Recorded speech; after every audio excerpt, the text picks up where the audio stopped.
mambo machache, lakini mojawapo ikiwa ni kukanusha tuhuma ambazo zimekuwa zinaendelea mara kwa mara zikiniandama mimi.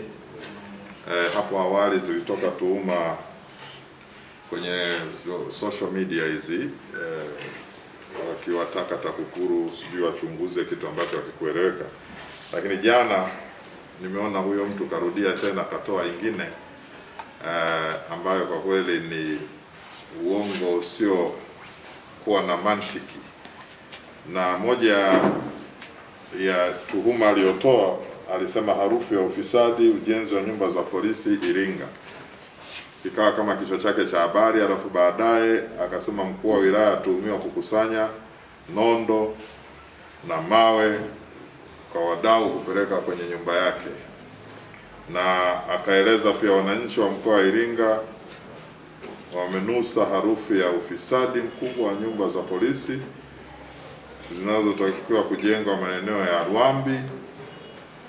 Watu mbalimbali waliohojiwa na gazeti la Jamvi la Habari wamekiri kuwepo kwa sintofahamu hiyo.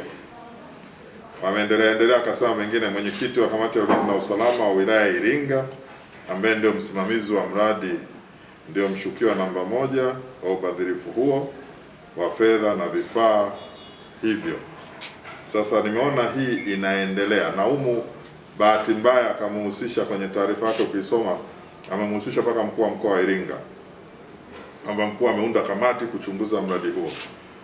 Ukimuuliza mkuu wa mkoa hamna kitu. Kwanza ni habari ya uongo, kwa sababu niliongea na mmiliki wa gazeti la Jamvi la Habari akasema hana kitu kama hicho. Lakini la pili pia mkuu wa mkoa naye alisema upuuzi huo upuuze, kwa sababu sio kweli, hakuna kitu kama hicho. Lakini la tatu, sijawahi kusimamia ujenzi wa nyumba za polisi. Sasa limekuwa linajirudia, na mimi nitawaeleza na hisi sababu ni ubunge.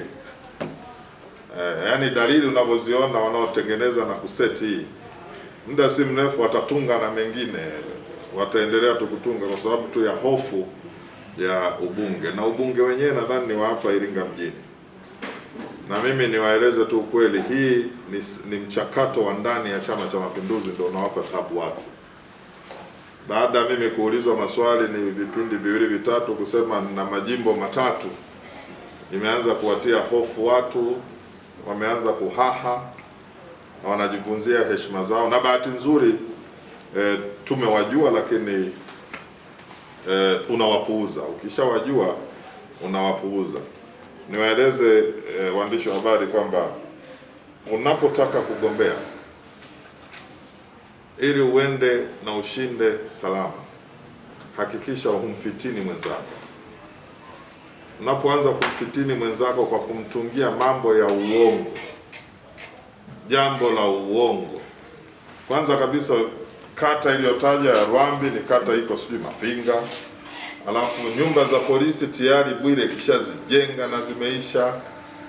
Kama ni mchango, mngekuwa pale ofisini mngeona mchango uliochangiwa wakati ule kwa ajili ya ujenzi wa vitu mbalimbali umeweza kujenga. Saa hizi tunapozungumza tuna kituo cha udhibiti ubora kimejengwa kutokana na mchango ule, pamoja na matofali yametoka pale.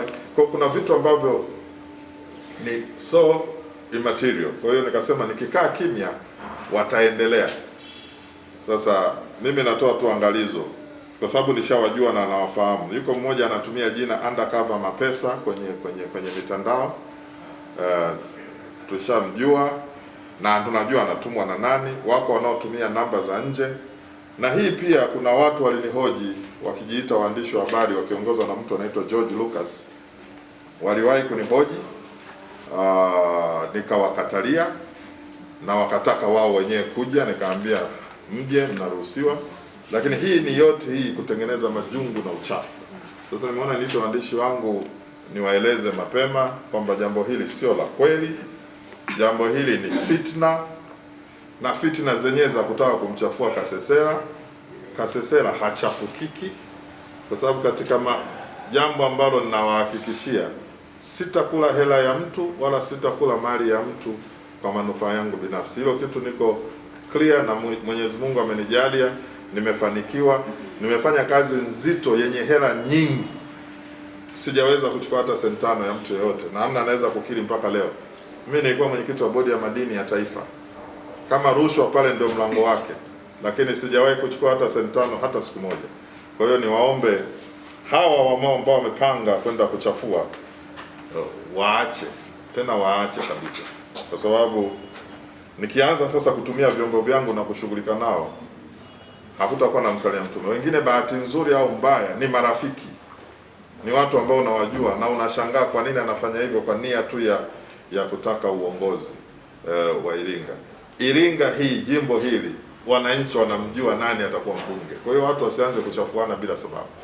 Kama mbunge wa Iringa atapatikana, lakini wasitumie nyanja kwanza kuchafuana.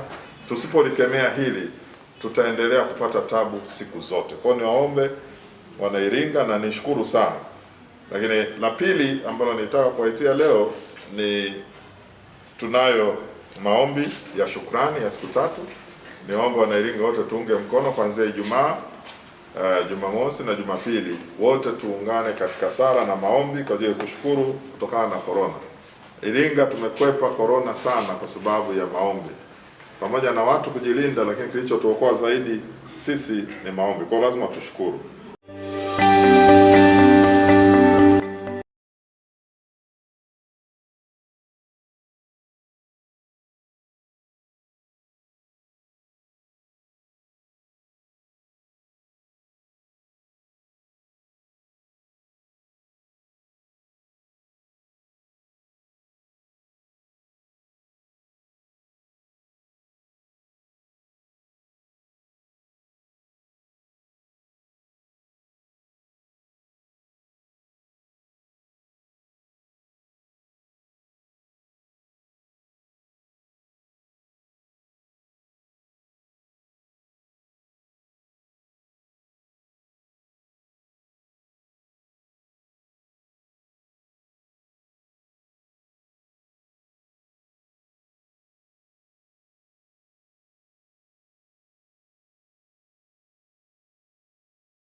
Serikali peke yake haiwezi kufanya kila kitu. Ndio maana tunashirikiana na wananchi na wadau mbalimbali. Uamuzi wenu wa kutoa magari 5 kwenye kila halmashauri, gari moja, ni uamuzi muhimu sana, muhimu sana. Wananchi wetu wanahangaika na shughuli za kutafuta mkate, uchumi. Wakati mwingine hawana muda wa kusikiliza redio na television, lakini wako wananchi vijijini hawana redio, wengine hawana TV. Kwa hiyo mmetuunga mkono katika eneo muhimu sana, tunawashukuru sana sana sana katika jambo. Magari haya yatatusaidia kuwatoa hofu wananchi, kuwaelekeza hatua stahiki za kuchukua, tahadhari za kuchukua, nini wafanye na nini wasifanye. Mheshimiwa Rais ameelekeza tuchape kazi, lakini niwahakikishie tu, mimi nimegawa mwaka jana vitambulisho vya wamachinga 60,000. Ukitangaza kufungia uchumi, machinga wote sasa hivi wangekuwa wamepoteza kazi. 60,000 kwa kuanzia tu overnight. 60,000 wako nyumbani, mwenye mke, mwenye watoto wanasomesha, mwenye mama anaumwa, tayari umeshamvunja miguu ya kuweza kusaidia familia yake. Masoko yote, kina mama na kina baba wote wangepoteza kazi. Restaurant, maduka, madereva, kila mtu angepoteza kazi.